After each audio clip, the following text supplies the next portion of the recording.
नमस्कार, स्वागत है आपका हमारे चैनल पर। मैं हूं आपका साथी मिस्टर घोस्ट। तो आज हम आपको भूतिया कहानी सुनाएंगे जो आपको हिला देगी। अगर आप चैनल पर नए हैं तो चैनल को सब्सक्राइब करें और वीडियो को लाइक करें। चलते हैं हमारी कहानी की ओर। रात के 11 बजे का वक्त था। चारों ओर गहरी सन्नाटे की चादर ओढ़े मौसम अंगड़ियां ले रहा था। झींगुर की झ और हॉकी ठंडी हवाएं रीढ़ में सिहरन पैदा कर रही थी। बीच बीच में किसी कुत्ते की रोने की आवाज आ जाती थी और मां में एक शक उठाता कि यह किस देखकर भौंक रहा है। मैं अपने कमरे में बैठा कुछ लिख रहा था जब मुझे कुछ गिरने की आवाज आई थी। ऊपर से शहर से थोड़ा सा हटकर शांत से इलाके में मौजूद था। यह घर के पीछे ही जंगल सा था जहां पेड़ पौधों की अधिकता से रहती थी। इसी घर में नीचे का कैरारा पर लिया था मैंने, जिसके ऊपर एक और कमरा मौजूद था जिसकी सीढ़ियां बाहर से थी। मेरा घर गांव में था। यहां शहर में अपनी आगे की पढ़ाई करने आया था क्योंकि हमारे यहां इंटर के बाद पढ़ने की सुविधा नहीं थी। पिताजी प्रधान थे, पैसे की इतनी दिक्कत नहीं थी। इसी वजह से मैं अपना सेपरेट रूम लेकर रह रहा था। मकान मालिक ने कहा था कि ऊपर के रूम में एक लड़का रहता है, फिलहाल कहीं गया हुआ है, कुछ ही दिनों में आ जाएगा। मुझे यहाँ आए हुए लगभग 1 महीना बीत चुका था मगर अब तक वो लड़का लौटकर नहीं आता। कभी कभी सोचता था कि मालिक से पूछूं, मगर दिन भर की दौड़ भाग में दिमाग से यह बात निकल जाती थी। आज भी मैं बैठकर अपना कॉलेज का कुछ काम ही निपटा रहा था कि ऊपर वाले कमरे से कुछ खटपट की आवाज आने लगी, मानो कोई सामान की उठा पटक कर रहा हो।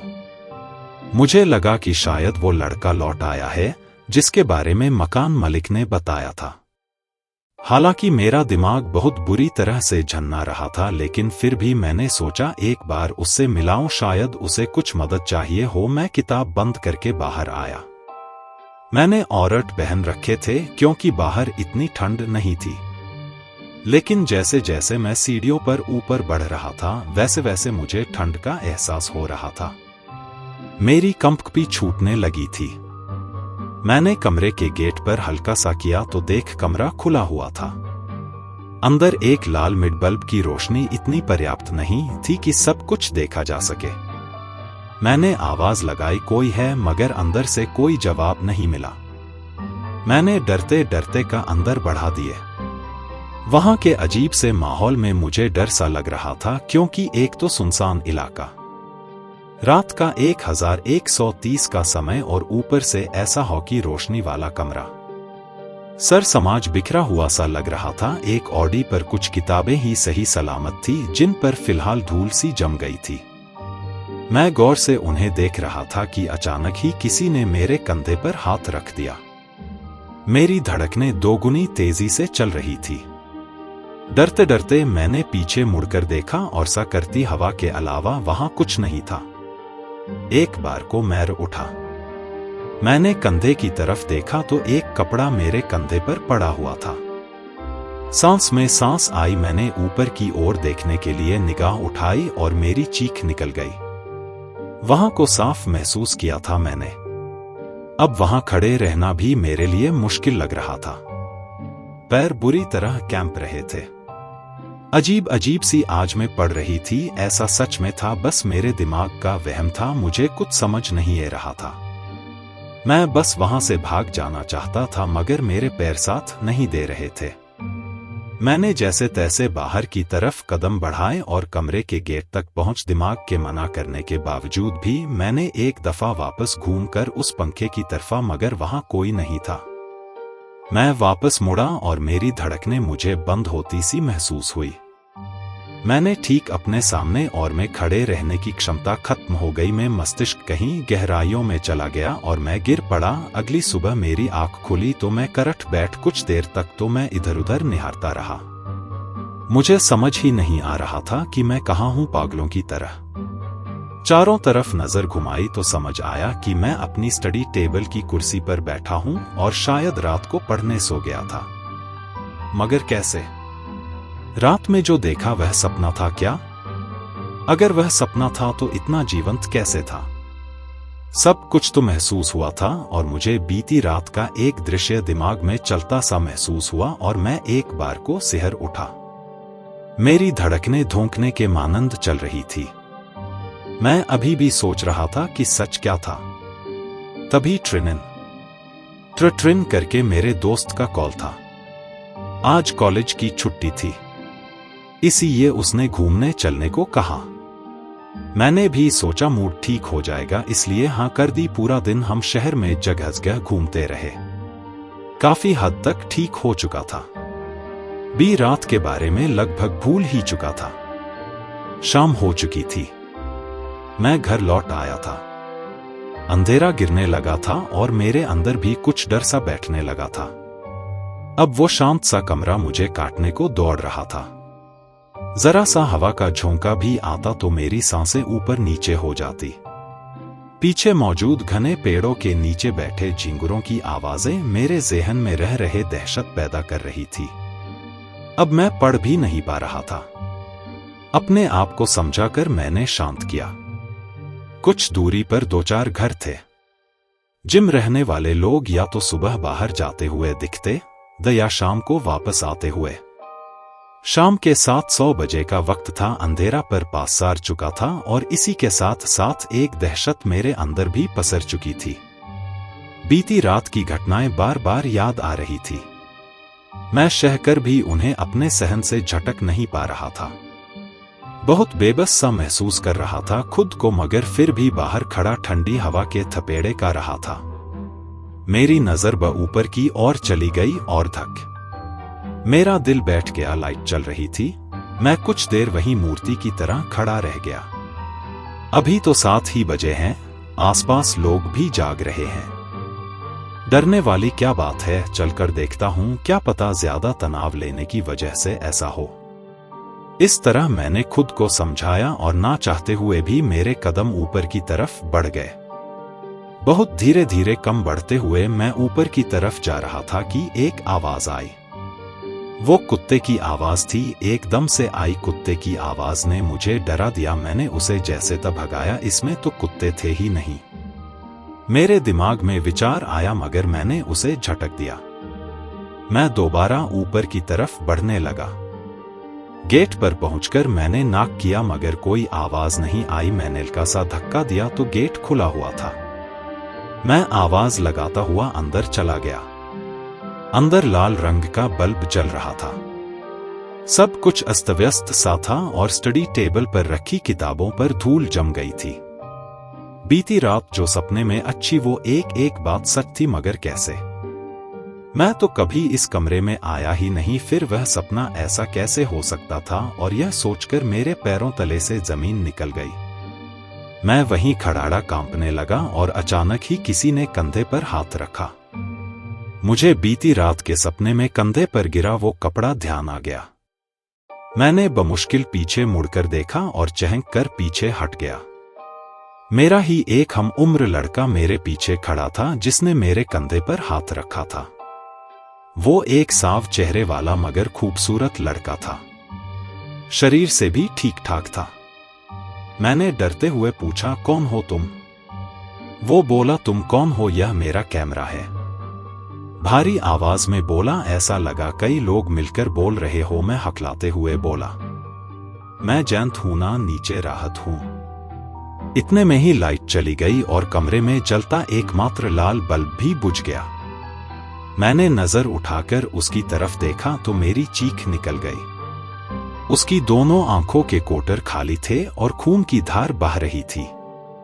गले पर लंबे चाकू के निशान से खून बह रहा था। मेरे होश भटकता हो चुके थे।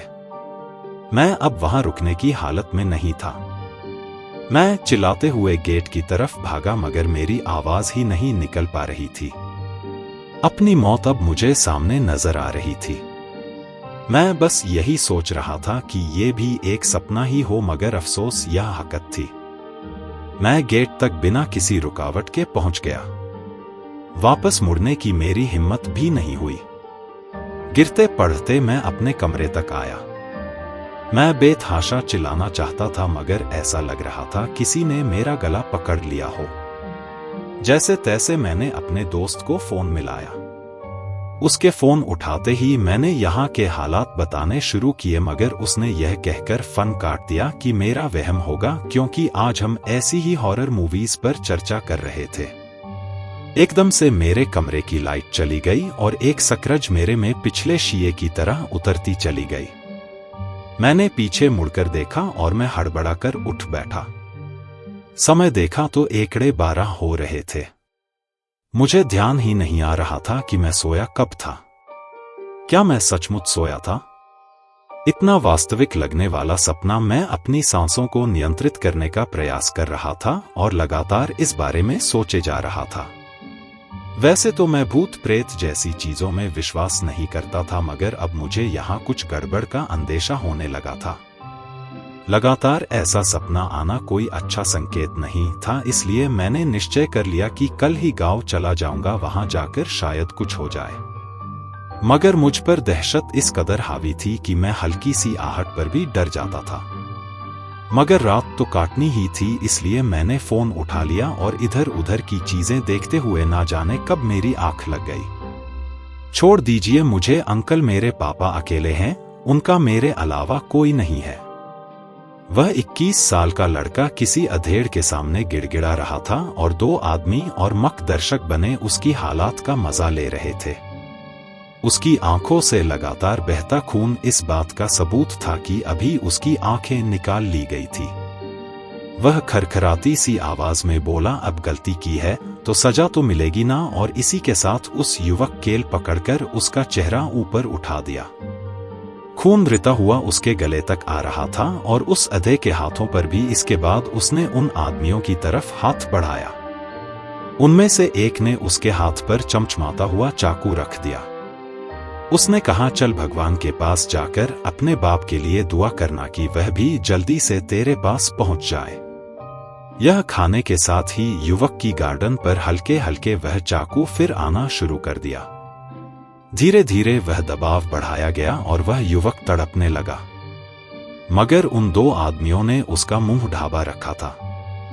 बस की आवाज ही ये रही थी। वो बुरी तरीके से हाथ पर फेंक रहा था। उसकी गर्दन से भर भर करके खून बह रहा था और सब शांत हो गया। उसके शरीर में हरकत होना बंद हो गई। खून अभी भी रिस रहा था। मैं सुबह उठा तो यह सपना मेरे रहन में कौंध रहा था। हल्की धूप रोशनदान से होती हुई मेरे चेहरे पर पड़ रही थी। वक्त 7 बजे के आसपास का था। मैं बैठा बैठा सपने के बारे में सोच रहा था। इन सपनों ने मेरा दिमाग हिलाकर रख दिया था। मैंने सपने में उस युवक की हत्या होते हुए देखी थी, मगर उसकी हत्या करने वालों के चेहरे स्पष्ट नहीं थे।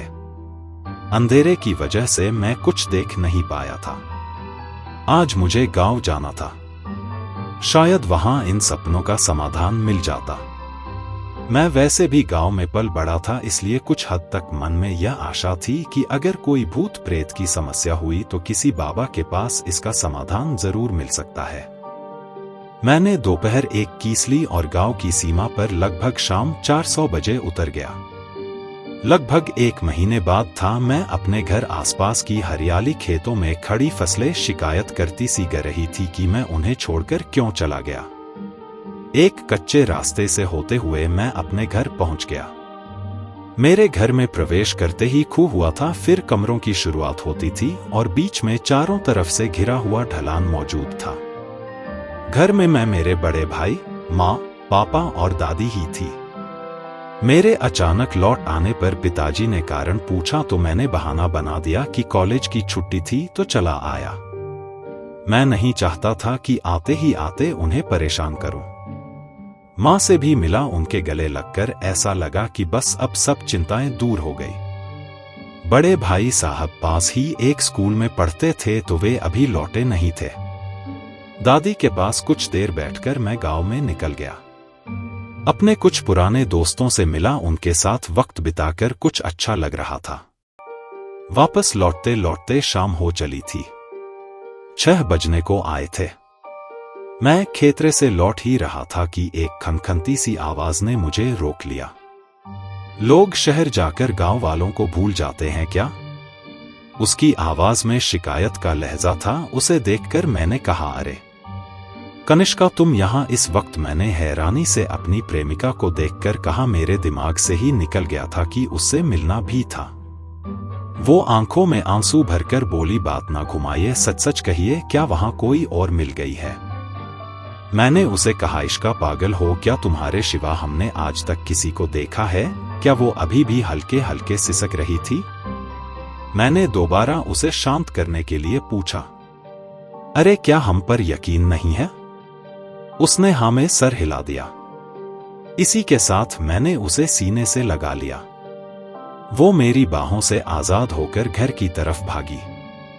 मैं उसके पीछे भाग, मगर जैसे ही एक पेड़ की ओर से आगे बढ़ा वो गायब हो गई। मैंने माँ में सोचा कहाँ गई, और फिर कनिष्का कनिष्का की आवाज लगाता हुआ बढ़ गया। मुझे लगा शायद वो वहीं कहानी छिपी होगी, लेकिन वह फिर सामने ही नहीं आई। बड़ी अजीब बात थी मेरी। कुछ समझ में नहीं आ रहा था कि मेरे साथ हो क्या रहा था। मैं उलझा हुआ सा घर पहुंचा। माँ ने घर पर पहुंचने ही मुझे हिदायत दी। कहाँ चला गया था? इतनी डर हो गई है, पता है ना, रात के वक्त बाहर घूमना ठीक नहीं होता। मैंने कहा, हाँ समझ गया, मगर मैं तो अभी भी उलझा हुआ ही था। रात का वक्त था, सब लोग खाना खाकर बातें करने बैठे थे। अब तक बड़े भाई साहब भी आ चुके थे। यहाँ की बात चल रही थी, मगर मैं अपने सपनों के बारे में ही सोच रहा था। भैया ने दोनों उठाकर पूछा, क्या सोच रहा है? मैं जरा हिचकिचाकर बोला, कुछ नहीं भैया, वो बस ऐसे ही। अब माँ ने भी आशंका से पूछा, जब से आया है तब से देख रही हूं, कुछ खोया खोया सा है, क्या बात है? माँ की बात सुनकर पिताजी ने भी मेरी तरफ नजर गदी। भैया ने मजाक में पूछा, लड़की बड़की का चक्कर तो नहीं है ना? लेकिन मैं जरा गंभीरता से बोला, अरे नहीं नहीं भैया, ऐसी कोई बात नहीं है, लेकिन एक और बात है जो आप लोगों को बतानी है। मेरी इस बात पर सबने मेरी ओर नजर टी, मानो नजरों से ही इशारा कर रहे हो कि जल्दी बोल। मैंने अपने माथे पर चलछा आए पसीने को पते हुए मेरे साथ हुई सारी घटना उन्हें बता दी, मगर शाम को हुई कनिष्का वाली बात में छुपा गया। माँ तुरंत ही उठी और पूजा घर से सिंदूर लाकर मेरे माथे पर लगा दिया। माँ खाने लगी, जान किसकी बाला मेरे बेटे के सर गई है। बेटा, यह बात किसी से कहना मत, गांव में बात फैलते डर नहीं लगती, लोग बात का बतंगड़ बना लेते हैं। माँ ने मुझे समझाया तो मैंने कहा, जी माँ। पिताजी ने ढस बांधते हुए कहा, बेटा तू चिंता मत कर, हम कल चलेंगे। गांव के बाहर ही अखंडा बाबा रहते हैं, सब ठीक। माँ के चेहरे पर परेशानी सा देखी जा सकती थी। वह मुझे लेकर बहुत चिंतित लग रही थी। प्रयास करते हुए कहा, माँ हो सकता है पढ़ाई का प्रेफर, यह वहां अकेला भी तो राहत है ना, हो सकता है वहां हुआ हो। माँ ने भैया को बचपन की घटना याद दिलाते हुए कहा, तू चुप कर, भूल गया बचपन में कैसे अंधेरे में तरह तरह की चीज देखकर डर जाया करता था। उसे वक्त भी अखंडा बाबा का आशीर्वाद था जो सब ठीक हो गया। मैंने कहा, लेकिन माँ। तोने बीच में ही बात काटते हुए कहा, कुछ नहीं, जो सो जो, कल मैं और तेरे पापा तेरे साथ चलेंगे बाबा के पास। इसके बाद सारे लोग सोनी चले गए। माँ ने मेरे कमरे के बाहर भी सिंदूर की प्रियंका खींच दी। मैं आज शाम की घटना के बड़े में सोच रहा था, अगर कनिष्का से मुलाकात हो जाती तो मैं उससे इस बड़े में पूछता, मगर कल तो मुझे बाबा के पास जाना था। इसी बारे में सोचते सोचते मुझे नींद आ गई। मुझे एक आवाज आती है, तुम ऊपर क्यों आ गई? उसे लड़की ने जवाब दिया, क्यों नहीं आ सकती? क्या मेरा घर है? जब चाहूं जहां चाहूं ए सकती हूं। वो उसके करीब आते हुए बोली और वह अपनी स्टडी टेबल पर से उठ गया। उसने कहा, अच्छा हतमा, लेकिन मैं भी किराया देता हूं और कुछ हद तक मेरा हक भी है। यहाँ लड़की उसके और करीब आती हुई, किस हद तक? इतने करीब कि दोनों की गर्म सांसें दोनों एक दूसरे के चेहरे पर महसूस कर सकते थे, और फिर दोनों के होंठ मिले का आदान प्रदान कर रहे थे। दोनों एक दूसरे को बेतशा चूम जा रहे थे कि अचानक ही दरवाजे की ओर से जर की आवाज आई। दोनों ने सहम कर उस तरफ देखा और उनके पैरों तले से जमीन खिसक गई। लड़की के मुंह से दहशत भाई आवाज निकली, पापा।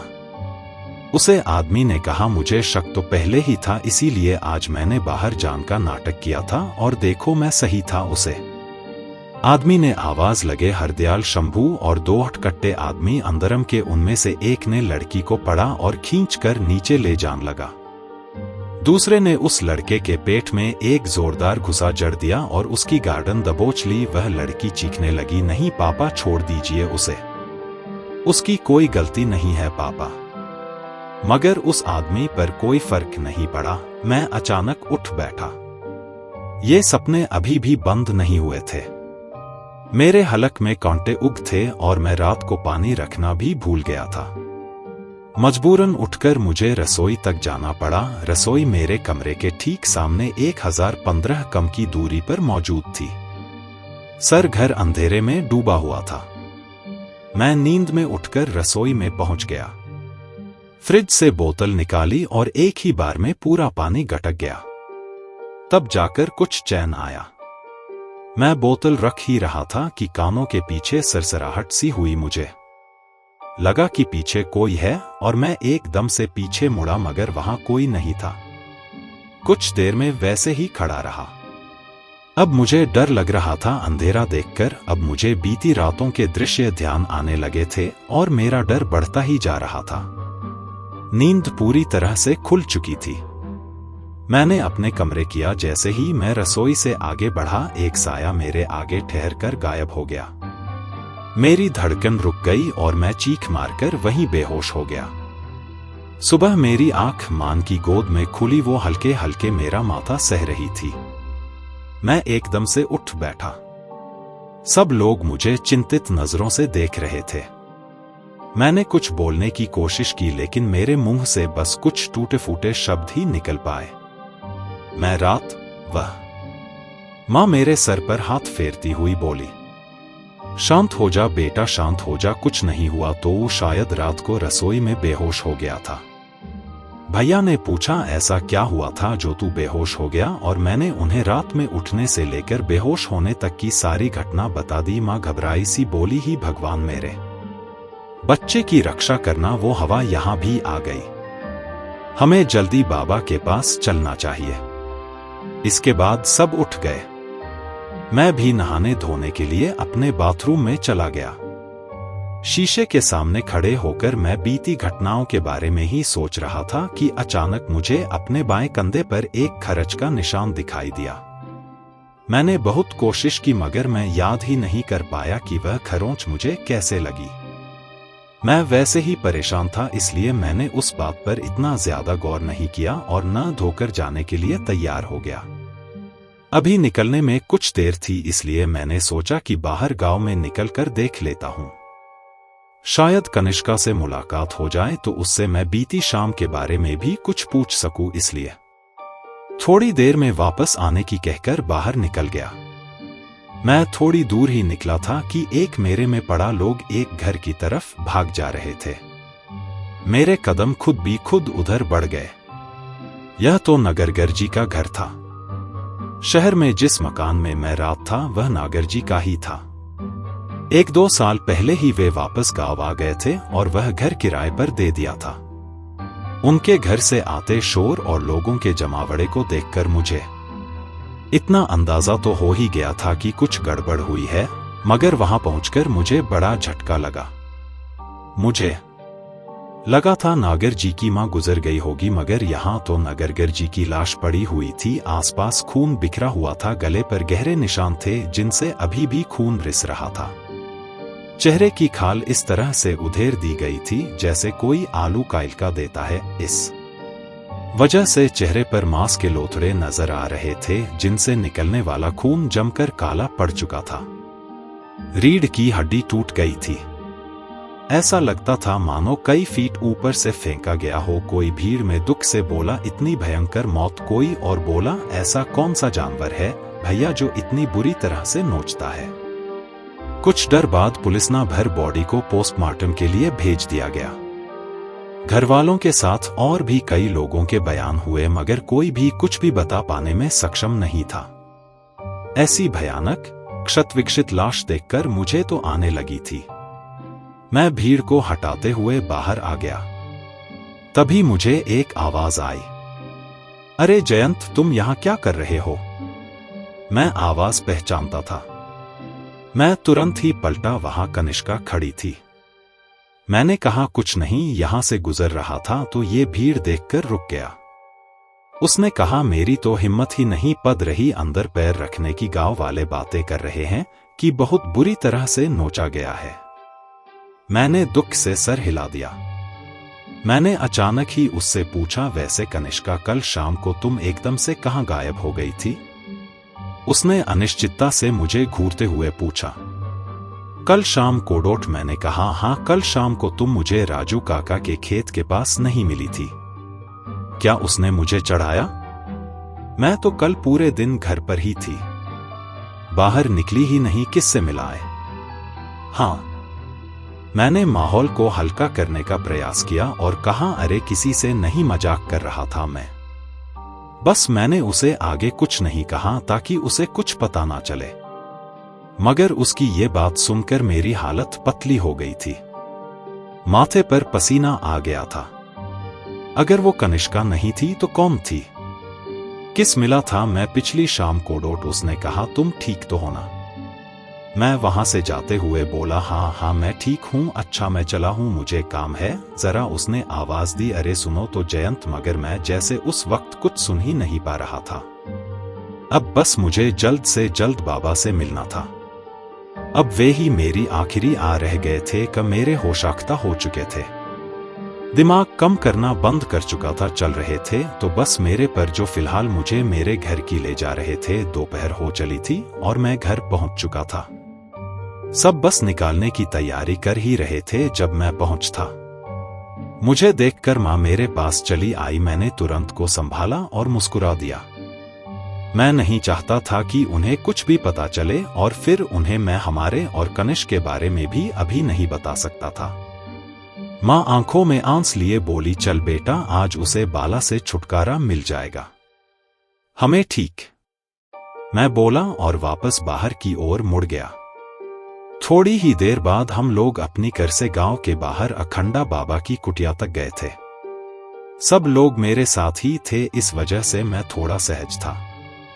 ये जगह गांव के बाहर थोड़े ने पेड़ पौधे वाले इलाके में थी, इसलिए आसपास सन्नाटा सा था। धूप पेड़ों से छनकर नीचे आ रही थी।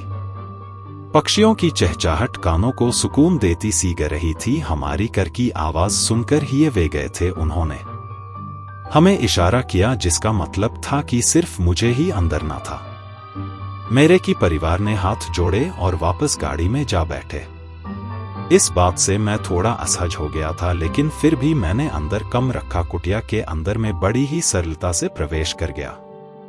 मुझे इस बात पर थोड़ा आश्चर्य भी हुआ, क्योंकि मैंने तांत्रा था कि वे अपने घर के आसपास कुछ तंत्र बंधन लगाकर रखते हैं, जिससे भूत बाधा उनकी कुटिया में प्रवेश नहीं करने पाती। और कई बार अगर कोई व्यक्ति जिस पर भूत चढ़ा हो में प्रवेश करने का प्रयास करता है तो वह आत्मा विरोध करती है। लेकिन मेरे साथ अब तक ऐसा कुछ भी नहीं हुआ था। अंदर कदम रखते ही सामने की ओर हवन कुंड था जो प्रज्वलित था, और बाबा के बैठने के लिए चीते की से बना आसान था और बराबर बराबर दो पंचकोण की आकृति में गो बना हुआ था, जो संभवत मेरे लिए ही था। बाकी कुटिया में तंत्र साधना से संबंधित भिन्न भिन्न प्रकार की वस्तु आई हुई थी, जिनसे मैं वाकिफ नहीं था। बाबा ने मुझे एक गो लेने का संकेत किया और मैं वहां जाकर बैठ गया। इसके बाद उन्होंने कुछ मंत्र पढ़कर थोड़ी सी मेरे माथे पर रगड़ दी। उनके ऐसा करते ही मुझे लगा कि मेरे अंदर कुछ हिला हो, जैसे कोई बाहर निकलने के प्रयत्न में हो। मेरे लिए यह बिल्कुल नया अनुभव था, इसलिए मैं घबरा गया। लेकिन बाबा ने मुझेरे से बैठे रहने को कहा। जाहिर था कि मैं अब अपना आसन नहीं छोड़ सकता था। कार्य आरंभ हो चुका था। बाबा लगातार हवन कुंड में मंत्र देते जा रहे थे और इसी के साथ लगता था मानो की लपाती लपटें ऊपर और ऊपर उठती चली जा रही। लगभग 10 मिनट तक सब कुछ सामान्य रहा, मगर फिर अचानक से मेरे सिर से काला धुआं सा निकलने लगा, मानो कुछ वाष्पित होकर बाहर निकल रहा हो। वह धुआं धीरे धीरे करके उस दूसरे गोले में एकत्रित होता जा रहा था और कुछ आकर लेता जा रहा था। एक मानव आकर यह घटना लगभग 15 मिनट चली होगी और इस दौरान बाबा का मंत्रोच्चार जारी था। जैसे ही उसका अंतिम अंश मेरे शरीर से बाहर निकला, मैं बेहोश गया। मेरी आंखें खुली तो मैं उसी कमरे में था जहां यह सब शुरू हुआ था। मगर यह दिन का समय था और कमरे में पर्याप्त रोशनी थी। कमरा व्यवस्थित था। एक और स्टडी टेबल पर किताबें रखी थी जो बिल्कुल साफ नजर आ रही थी। मगर बाकी ओर देखकर मैं चौंक गया। मेरी ही उम्र का एक लड़का प्रियंका की गोद में सर रखकर लेता था। प्रियंका, वह तो उन्हें नगर अंकल की लड़की थी जिनका यह घर था। हाँ, मुझे अब याद आ रहा था कि उन्होंने आनन फानन में ही उसकी शादी कर दी थी। शायद इसकी वजह यही थी। अचानक ही गेट खुला और नगर अंकल सामने खड़े दिखाई दिए। उनके साथ 2 और लोग थे। वे आंखों में अंगारे लिए उसे देखे जा रहे थे। आगे बढ़ और उसे लड़के के बाल पकड़कर नगरगर के सामने लपट। इस दौरान प्रियंका लगातार उसे छोड़ने की गुहार लगा रही थी। मगर उसके बाप ने उसकी एक न सुनी और मेरी आंखों के आगे वही दृश्य दौड़ गया जो मैंने अपने स्वप्न में देखा था। मुझे पता था अब आगे क्या होने वाला है, इसलिए मैं अब आगे कुछ और नहीं देखना चाहता था। मगर मजबूरन मुझे देखना उन दोनों को आ दिया और उसे खींचकर पीछे मौजूद जंगल की तरफ लेकर चल दिए। इस दौरान बार उनसे छोड़ देने की गुहार लगाता रहा, अपने अंधे बाप का वास्ता देता रहा, मगर उन जालिमों ने उसकी एक ना सुनी। अब वो घुटनों के बाल उसे जंगल में बैठा था और प्रियंका का बाप उसे भद्दी गालियां बके जा रहा था। उन लोगों ने इसे बेतहाशा मारा था और अगर उसे और मारा जाता तो उसका बेहोश होना तय था। और फिर वही हुआ जो मैंने देखा था। नगर ने हाथ बढ़ाया और एक आदमी ने उसके हाथ पर चा रख दिया। का दबाव धीरे धीरे उसे बेचारे की गार्डन पर बढ़ता चला गया, जिसकी गलती मैं इतनी थी कि वह अपने मकान मालिक की लड़की से प्यार कर बैठा था और फिर उसकी गार्डन खून उबलने लगी। देर सारा खून तभी दृश्य बदला। यह नगर का गांव वाला घर था। अब वह अकेला रहा करता था। बीवी बहुत वक्त पहले ही परलधा चुकी थी और फिर प्रियंका की शादी के बाद से वो अब बिल्कुल अकेला रहता था। मैंने देखा कि वो चारपाई पर सोया हुआ था। उसके घर में यह आंगन था। चांद की हल्की रोशनी में एक पराई उसके मुंह पर पड़ी यह था, मगर कैसे? यह कैसे हो सकता था? मेरी आंखों में एक अलग ही नजर आ रही थी, मानो वो मैं नहीं कोई और हूं, या शायद वो कोई और ही था मेरे अंदर। मैं उसके मुंह के पास जाकर झुका और उसके बदन की खुशबू ली, जैसे कोई शेर अपने शिकार की खुशबू से आनंदित होता है। और फिर खच्चाक नाखूनों के एक जोरदार वार ने उसके चेहरे पर दाएं से बाएं एक लंबा निशान बना दिया था और वह चीखते हुए उठा बैठा। मेरी शक्ल में उसे उस लड़के की शक्ल नजर आई जिसे उसने कुछ साल पहले दफना दिया था और वह खसे वहीं जड़ हो गया। लड़क आवाज में बोला, तू मर गया है, तजिया नहीं हो सकता। और मैंने पीछे से उसकी गर्दन दबोच ली और फिर नाखूनों से हल्के हल्के उसका पूरा चेहरा नोचता रहा। यह तृप्ति थी मेरे लिए। धीरे धीरे मैंने उसका पूरा चेहरा उधेड़ दिया। उसकी चीखें सुनकर मेरे कानों को एक अजीब सी राहत मिल रही थी और फिर अपने उन्हें ही नाखूनों से मैंने उसकी गर्दन भी नच, वैसे जैसे कभी उसने उसे लड़के की गार्डन कटी थी। इसी बीच शायद एक खच मेरे कंधे पर लगी थी जो मैंने शीशे में अच्छी थी। तो वह सच था। वो सपना बदलाव पूरा हो चुका था। शायद इसी वजह से उसने मेरा शरीर इतनी आसानी से छोड़ दिया था। मैं एकदम से उठा बैठा। अग्नि अभी भी चल रही थी। बराबर में देखा तो अब उस गोले में कुछ नहीं था। बाबा बोले, वह जा चुका है, उसका बदला पूरा हो चुका है। मैं उनके चरण पढ़कर बोला, बहुत बहुत धन्यवाद बाबा, कल्याण हो। वे बस इतना बोले और फिर मुझे जान का इशारा कर दिया। मैंने बाहर आकर अपने परिवार वालों से यह सारा पराक्रम छिपा लिया था कि नागर की मौत वजह में था।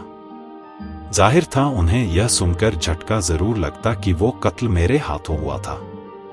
मगर मुझे इस बात की संतुष्टि थी कि एक कातिल को जाने अनजाने ही सही मगर मेरे हाथों सजा मिल गई थी। और अब मुझे यह भी समझ में आ गया था कि उस दिन खेत में मुझे वो कनिश नहीं मिली थी, बल्कि वह प्रियंका थी जो उस लड़के से मिलने आई थी। और शायद उस समय वो लड़का मेरे शरीर में रहा होगा और मुझे उस समय क्या हुआ इसके बारे में कोई जानकारी याद नहीं होगी। दोस्तों, ये कहानी यही खत्म होती है। तो आपको कहानी कैसी लगी कमेंट में बताएं। वीडियो अच्छी लगी हो तो वीडियो को लाइक करें और चैनल को सब्सक्राइब करें।